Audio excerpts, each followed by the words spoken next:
Hello everyone, samahan niyo po ako, magluluto tayo ng ginisang ampalaya na may itlog. Dali lang po itong lutuin mga ka-granda. So umpisa na po natin ang pagluluto. Meron na po ako ditong pinainit na kawali. And then lagyan po natin ng mantika. At magigisa po tayo ng sibuyas, bawang at kamatis. Unahin po natin ang sibuyas.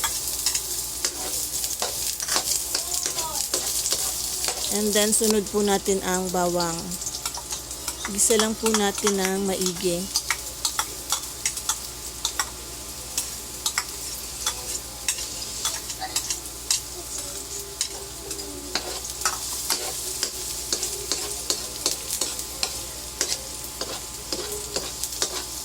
Ngayon, sunod naman po natin ang kamatis. Dapat pulutuin natin ng maigi yung kamatis para po hindi madaling mapanis yung ating mga nilulutong ulam.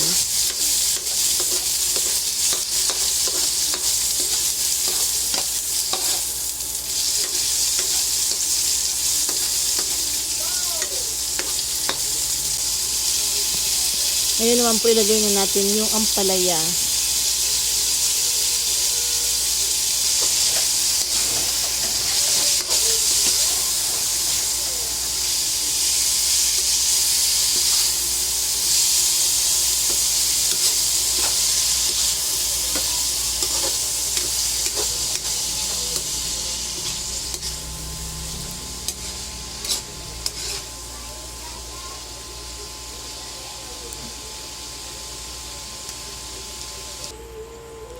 So, tatakpan po natin at hayaan natin kumulo hanggang sa maluto po yung ampalaya.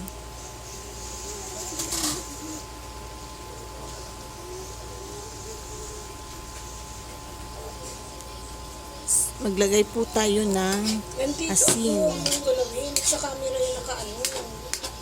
Pwede na po natin lagyan ng itlog itong ating ampalaya.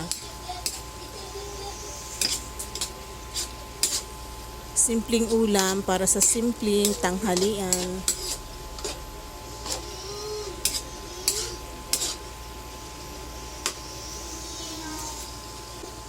Itaguma? Opo. Naglagay din po tayo ng granulated seasoning para po sa dagdag pampalasa.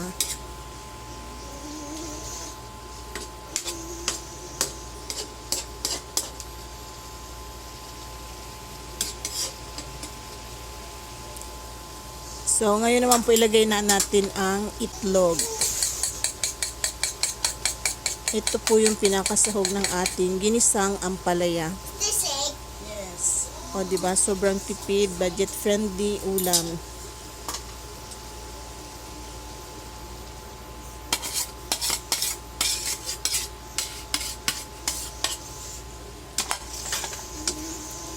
Wala pa pong 100 pesos ang halaga ng ulam na to.